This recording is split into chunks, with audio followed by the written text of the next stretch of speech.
একদিন মসজিদে নববীতে বসে নবী সাল্লাল্লাহু আলাইহি ওয়াসাল্লাম তো চাদর গায়ে দিলেন অনেক সময়। তো তার পিস পিস নবীজিও হাঁটে, তার পিস পিস সাহাবিও হাঁটে। আর সাহাবীর উদ্দেশ্য হয়েছে যে ইয়া নবীজির ওই যে নবুয়তি সিল মোহর ওইটা দেখ। তো নবী সাল্লাল্লাহু আলাইহি ওয়াসাল্লামও তার ওই যে তার পিস পিস হাঁটে সাহাবী, তার মনের বিষয়টা বুঝতে পারছে।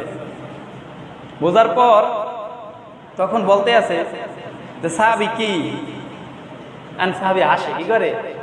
সাহাবী হাসতে আছে, কেমন চায় নবুয়তি মোহর দেখার জন্য। ইয়া রাসূলুল্লাহ জি। বলে তা দেখো চাদর দেখ সরাই দিয়েছে। তিনি বললেন আমি এত নিকট থেকে দেখছি, এত সুন্দর নবুয়তি মোহর। তার পিঠ মোবারক ছিল আসলের মতো, গোল চিহ্নের মতো, দেখতে অনেক সুন্দর, চমকাইতেছিল। আমার মন চেয়েছিল নবী করিম সাল্লাল্লাহু আলাইহি ওয়াসাল্লামকে একটা চুমো দেই, কিন্তু এর আগেই নবী বলল তোমার এই ভালোবাসাটুকু, এটা দেখার জন্য যে পেরেশানটুকু তুমি হয়েছো, এই জন্য আমি তোমার জন্য আল্লাহর কাছে নাজাতের জন্য ফরিয়াদ করবো। বলুন সুবহানাল্লাহ। অন্যান্য সাহাবীরা বলেন সাহাবী তুমি বড় ধন্য, তুমি বড় ধন্য, তুমি রাসূলের সুপারিশ পাবা। সে যখন তার জবান মোবারক থেকে বলেছে এটা মিস হবে না। রাসূলের কথা মিথ্যা হয় না। আলহামদুলিল্লাহ। আরো শুকর ও সৈয়দ যে রব্বে কারিম মহান রব আপনাকে আমাকে রহমাতুল লিল আলামিনের উম্মত হিসেবে দুনিয়ার বুকে প্রেরণ করেছেন, এজন্য আরেকবার বলি আলহামদুলিল্লাহ। আমরা কিছুক্ষণ আগে আল্লাহ সুবহানাহু ওয়া তাআলার পবিত্র কালিমা লা ইলাহা ইল্লাল্লাহ জিকির করলাম। এই কালিমাটার এত দাম, সমস্ত পৃথিবী যদি এক পালায় দেওয়া হয় আর এই সামান্য বাক্যটুকু যদি এক পালায় দেওয়া হয়, তো সেই বাক্যটুকুর ওয়েট পৃথিবীর চাইতেও বেশি ভারী হয়ে যাবে। বলুন সুবহানাল্লাহ। শুধু তাই নয়, হযরত মূসা আলাইহিস সালাতু ওয়াস সালাম আল্লাহ তাআলার কাছে যেতেন, তার সাথে কথা বলতেন তুর পাহাড়ে গিয়ে।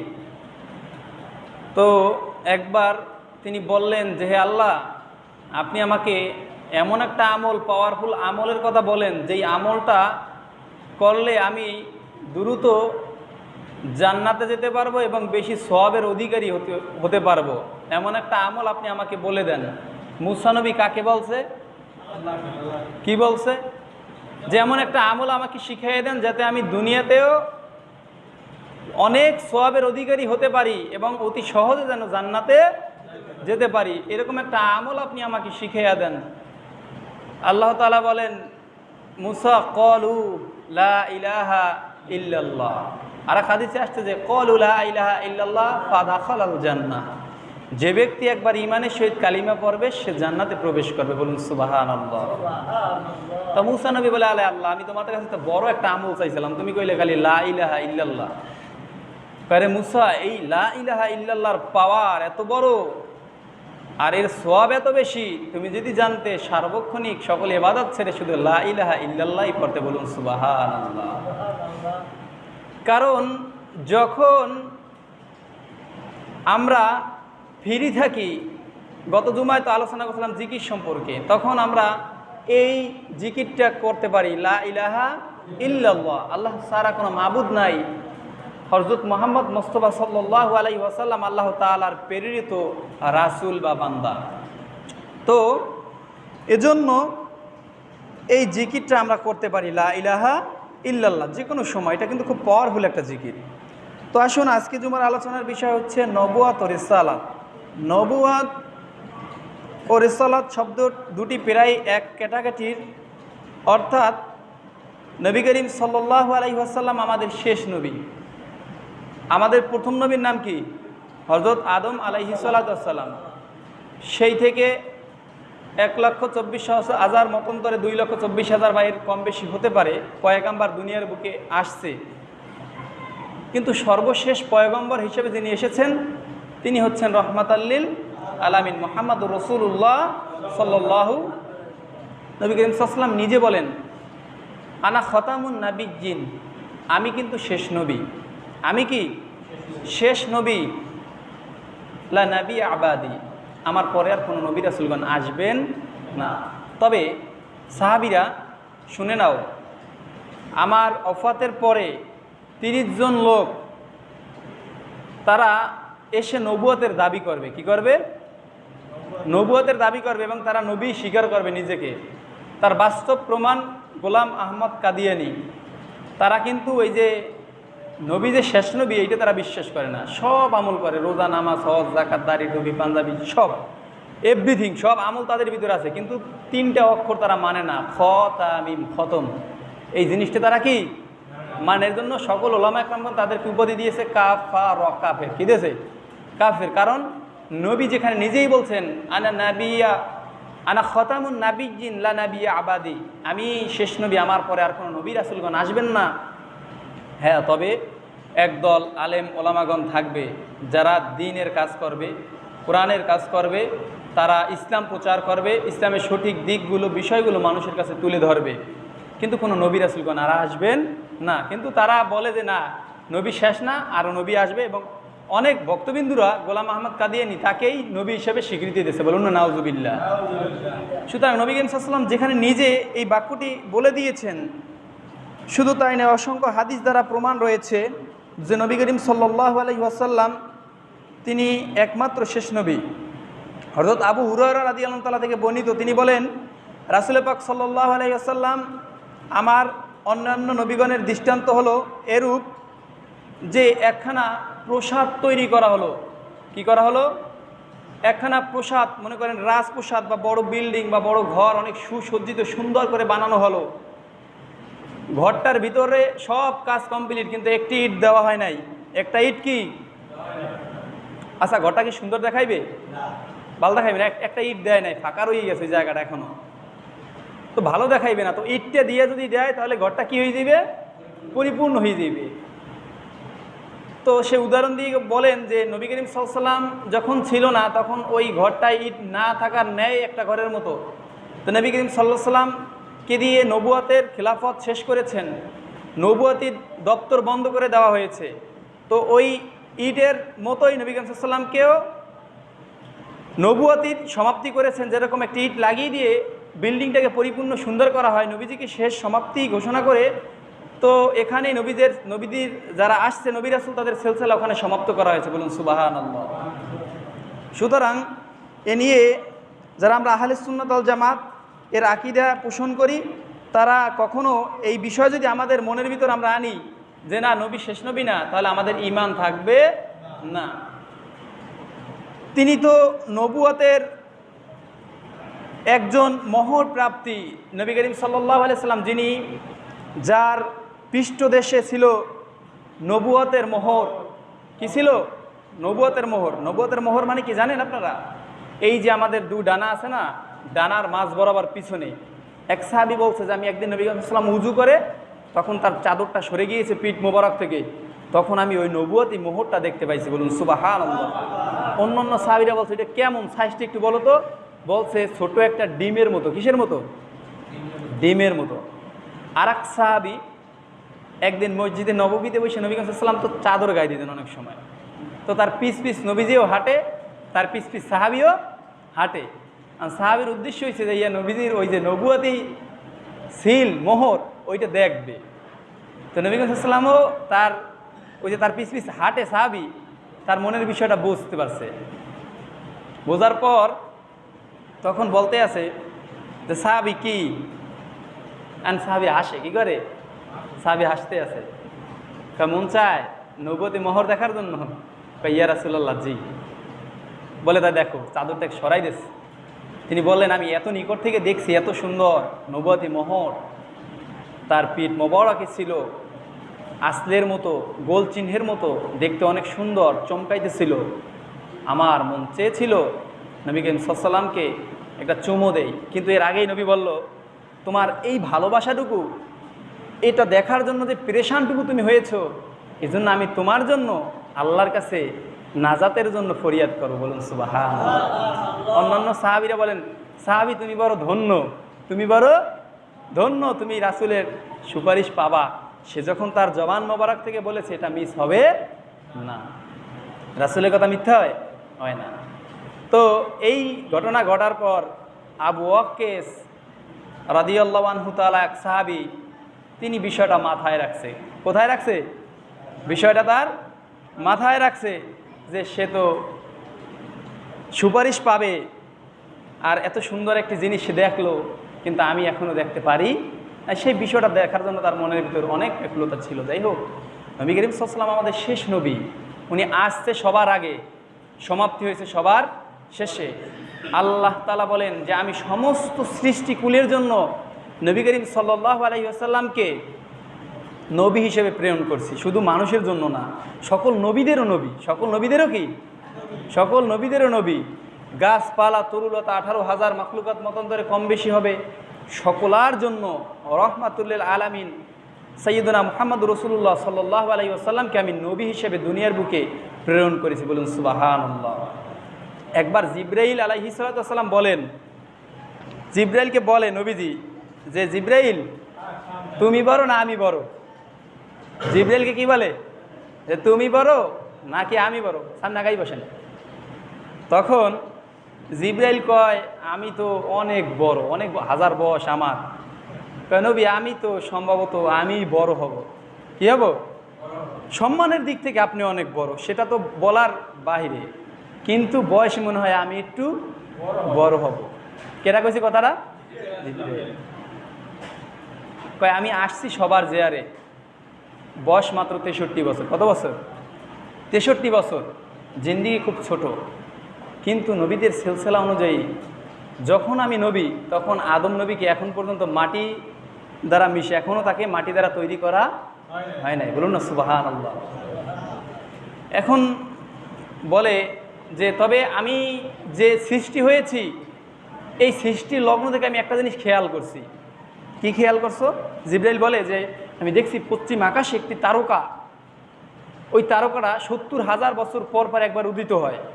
আমি দেখছি যে 70,000 বার ওই বছর পর ওই তারকাটা ওখানে উদিত হয়, জাগে, আবার ডুবে যেয়ে 70,000 বছর থাকে, এরপর আবার 70,000 বছর পর জাগে। ওই তারাটা তুমি কতবার দেখছো? কয় আমি কতবার দেখছি সেটা আমি নিজেও হিসাব করতে পারবো না। বলে জিবরাইল ওই তারকাটাই আল্লাহ তাআলা আমাকে নূর হিসেবে বানিয়ে রেখেছিলেন। বলুন সুবহানাল্লাহ। ওরে হুজুর, তাহলে যে আপনার কত পরিমাণ বয়স বা কত আগে যে আপনাকে আল্লাহ তাআলা সৃষ্টি করছে, আপনাকে তারা নবুয়তের দ্বারপ্রান্ত শেষ করে দিয়েছে, কিন্তু আপনি যে কত আগে সৃষ্টি হয়েছেন সেটা মহান আল্লাহ তাআলাই ভালো জানেন। পৃথিবীর সৃষ্টির আগেই রব্বুল আলামিন মহানবী সাল্লাল্লাহু আলাইহি সাল্লামের নূর তিনি সৃষ্টি করে রাখছেন পৃথিবী সৃষ্টির আগেই। এরপর ওই নূরকে 70,000 বছর একটা মোরগের মতো বানাই রাখছে, এরপর একটা ময়ূর বানিয়েছেন, এরপর নূরের আলোয় আলোকিত করে রাখার পর সর্বশেষ নবুয়তি মোহর দ্বারা হযরত আব্দুল্লাহর ঘরে নবী করিম সাল্লাল্লাহু আলাইহি সাল্লামের ওই নূরের পেরেশানি তার পিঠ মোবারকে দিয়ে তাকে দুনিয়ার বুকে জন্মগ্রহণ করালেন। বলুন সুবহানাল্লাহ। এবং যতদিন ওই নবুয়তি মোহর তার পিঠের উপর ছিল, ততদিন তার চেহারার ভিতর একটা অন্যতম আকর্ষণ ছিল। আকর্ষণটা কেমন? সাহাবারা আসতো, বলতো সাহাবারা যাও, চলে যাও, তোমরা মসজিদে বই রইছো কা? তারা বলতো যে হুজুর আল্লাহি আল্লাহর কসম, আপনার চেহারার দিকে যতক্ষণ আমরা তাকাই থাকি ততক্ষণ আমাদের কোনো ক্ষুধাই লাগে না। বলুন না সুবহানাল্লাহ। ততক্ষণ পর্যন্ত আমাদের ক্ষুধাই লাগে না, আর ক্ষুধার কথা মনেই আসে না। আপনি যা বলবেন তাই শুনতে ইচ্ছা করে। কিছু সংখ্যক লোক আছে যাদের কথা শুনতে আমাদের অনেক ভালো লাগে, দেখবেন তাদের কথা, প্রত্যেকটা কথার ভিতরে এমনভাবে কিছু বিষয় থাকে যেটা আপনি শুনতে মন চাইবে। আবার কিছু সংখ্যক লোক আছে যাদের কথা শুনলে আপনার মন চাইবে এখান থেকে পালাই যায়। এরকম হয় কি হয় না? তো সকলের কথার ধরন একরকম না, আর সকলের বলার ভঙ্গিমাও একরকম না। সবার ব্রেনটা আল্লাহ তাআলা একরকম দেয়নি। যার ব্রেন যেরকম আল্লাহ সুবহানাহু ওয়া তাআলা তার মাধ্যম থেকে সেরকম জিনিসই বের করে। আপনি যদি মনে করেন কাপড়ের ফ্যাক্টরিতে যান, সেখানে কাপড়ের মাল জিনিস পাইবেন, সেখানে যদি অন্য মাল জিনিস চান সেখান থেকে সেটা বের হবে না। আবার যদি মনে করেন যেখানে ল্যাবরেটরিতে বিভিন্ন ল্যাবে যে জিনিসগুলো পরীক্ষা করা হয় সেখানে গেলে সেই জিনিসগুলো পাইবেন, অন্য মাল জিনিসগুলো সেখানে গেলে পাবেন না। সুতরাং যেটা যেখানে প্রয়োজন আল্লাহ সুবহানাহু ওয়া তাআলা সেটা সেখানে দিয়ে তৈরি করেছেন। যাই হোক, তো আমাদের নবী শেষ নবী। আমাদের নবী কি? শেষ নবী। তারপরে আর কোনো নবী রাসূলগণ আসবে না, তিনি নবুয়তের দরজা শেষ করে দিয়েছেন। তো আমাদের ঈমান ও আকীদায় এই বিশ্বাস থাকতে হবে যে একমাত্র নবী করিম সাল্লাল্লাহু আলাইহি ওয়াসাল্লাম আমাদের শেষ নবী, আমরা সেই হিসেবে তাকেই মেনে নিব। আমরা সাক্ষ্য দিব নবী করিম সাল্লাল্লাহু আলাইহি ওয়াসাল্লাম আল্লাহ তাআলার রাসূল, এবং যিনি হলেন নবিকুল আগমনের সিলসিলার শেষ রাসূল। আমরা ঈমানের উপর সতত এবং দৃঢ় মজবুত থাকব। ইন্তেকালের আগ পর্যন্ত আমরা এই আকীদা যদি পোষণ করতে পারি তাহলে আমরা দুনিয়াতে ধন্য। তো বলতেছিলাম, আবু ওয়াকিস রাদিয়াল্লাহু আনহু তাআলা নবী করিম সাল্লাল্লাহু আলাইহি ওয়াসাল্লামের পিছে যে নবুয়াতের সিলমোহরটা, এটা দেখার জন্য তার মনে অনেক পেরেশানি ছিল। যখন একজন সাহাবী দেখে ফেলেছে এবং তার জন্য সুপারিশ করার কথা নবী করিম সাল্লাল্লাহু আলাইহি ওয়াসাল্লাম বলছেন, সেদিন থেকেই খুব পেরেশানি ছিলেন যে আমি নবী করিম সাল্লাল্লাহু আলাইহি ওয়াসাল্লামের পিছনে নবুয়াতের সিল আমি দেখতে চাই। এটা শুধুমাত্র নবী করিম সাল্লাল্লাহু আলাইহি ওয়াসাল্লামের মারা যাবার পর এই মোজেজাটুকু আর থাকে নাই। সকল মোজেজা কিন্তু ছিল। কোরআন একটা মোজেজা, সেটা কিন্তু তখনও ছিল, এখনও আছে। এরপর নবীজির অনেক আমল, অনেক ঘটনা যেগুলো এখনও জ্বলন্ত হয়ে আমাদের কাছে আছে।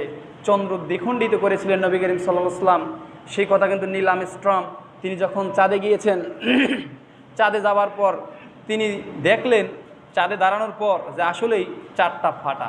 চাঁদ কি একটা ফাটার দাগ তিনি দেখতে পাইলেন। তো নীল আর্মস্ট্রং তিনি তখন চিন্তা করলেন যে চাঁদটা ফাটা কেন। তিনি তদন্ত করতে করতে, গবেষণা করতে করতে এক পর্যায়ে পৃথিবীতে এসে জানতে পারলেন যে ইসলাম ধর্মের একজন নবী রয়েছে যার হাতের ইশারায় এই চন্দ্রটা দ্বিখণ্ডিত হয়েছিল। আল্লাহ সুবহানাহু ওয়া তাআলা আবার অ্যাডজাস্ট করে দিয়েছিলেন। তো সেই বিষয়টা যখন সে জানতে পারলেন, তিনি তখন কালিমা পড়ে মুসলমান হয়ে গেলেন। বলুন সুবহানাল্লাহ। তো নবী করিম সাল্লাল্লাহু আলাইহি ওয়াসাল্লামের নবুয়াত আমরা বিশ্বাস করব, এটা আমাদের ঈমানি দায়িত্ব। তো আবু ওয়াকিস রাদিয়াল্লাহু আনহু তাআলা তিনি বললেন যে আমি নবুয়াতি মহরটা দেখার অনেক ইচ্ছা।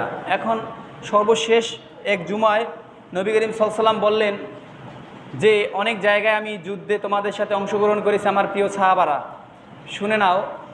অনেক সময় অনেকের সাথে যদি আমি মনে কোনো কষ্ট দিয়ে থাকি বা আমার দ্বারা যদি তোমরা কেউ কষ্ট পেয়ে থাকো, তাহলে সাহাবা তোমরা আমাকে নিজ গুণে মাফ করে দিবা, হয়তো বা আমি দুনিয়ার বুকে আর বেশি দিন বাঁচতে পারবো না।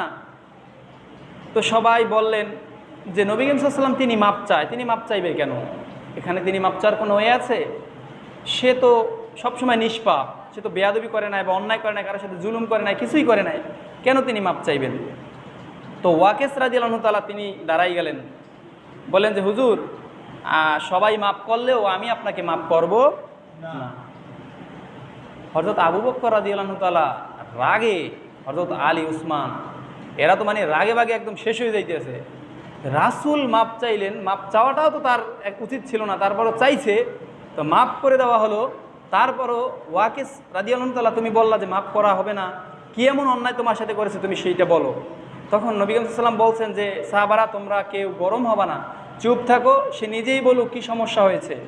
তখন ওয়াকিস রাদিয়াল্লাহু তাআলা বলেন যে হুজুর আমি একবার যুদ্ধে গিয়েছিলাম, আপনি চাবুক চালিয়েছিলেন যুদ্ধের ময়দানে, তো সেখানে একটা চাবুকের বাড়ি এসে আমার পাজর মোবারকে পড়েছিল, আমার পাজরে লেগেছিল, আমি অনেক ব্যথা পেয়েছি। তো আমি সেটার জন্য বলেছি যে আমি আপনার দাবি ছাড়বো না। তো রাসূল পাক সাল্লাল্লাহু আলাইহি ওয়াসাল্লাম বললেন যে ঠিক আছে, যদি তুমি সেই দাবি না ছাড়ো তাহলে আজকে আমি তোমাকে সেই চাবুক দিব, সেই চাবুক দ্বারা তুমি আমাকে আঘাত করবে, আর এই আঘাত করার পর তুমি তোমার দাবি ছেড়ে দেবে। বলছে আচ্ছা ঠিক আছে হুজুর, আমি তাই করব। এখন সাহাবারা খুব মানে রাগান্বিত হয়ে গেলেন যে এত বড় একটা ঘটনা ওয়াকিস রাদিয়াল্লাহু তাআলা তিনি এইভাবে করতেছে কেন আজকে? এতদিন তিনি এত সুন্দর ছিল, কথাবার্তা বলছে, আমাদের সাথে ছিল, আমল করছে, ইসলামী যুদ্ধে অংশগ্রহণ করেছে, তিনি আজকে হঠাৎ এরকম হয়ে গেল কেন? তো এক পর্যায়ে নবী করিম সাল্লাল্লাহু আলাইহি ওয়াসাল্লাম তার হাতে তীর দিলেন, এই চাবুক দিলেন, আর তিনি তার গা থেকে চাদর সরিয়ে দিলেন, বলেন যে আমার পিঠ মোবারকে তুমি এখন আঘাত করো। ওয়াকিস রাদিয়াল্লাহু তাআলা তিনি নবী করিম সাল্লাল্লাহু আলাইহি ওয়াসাল্লামকে পিছন থেকে তাকে জড়িয়ে ধরলেন, আর দু চোখের পানি ছেড়ে দিয়ে নবুয়াতি মোহরের উপর চুমু দিয়ে অনেকক্ষণ ধরে বসলেন, বলেন যে ইয়া রাসূলুল্লাহ, ইয়া হাবিবাল্লাহ, আমাকে মাফ করবেন, আমি আপনার বিচার করার জন্য না, শুধুমাত্র আপনার এই নবুয়াতি মোহরের উপর আমি একটা চুমু দেওয়ার জন্য এই কাজটি করেছি, হুজুর আমাকে আপনি নিজ গুণে ক্ষমা করে দেন। বলুন না সুবহানাল্লাহ। কেন ওয়াকিস তুমি এই কাজটা করলে? যে হুজুর আমি কিয়ামতের দিন বলতে পারবো যে নবী করিম সাল্লাল্লাহু আলাইহি ওয়াসাল্লামের একটা মোজেজার উপর আমি চুমু খেয়েছি, এই উসিলা আল্লাহ তুমি আমাকে মাফ করে দাও।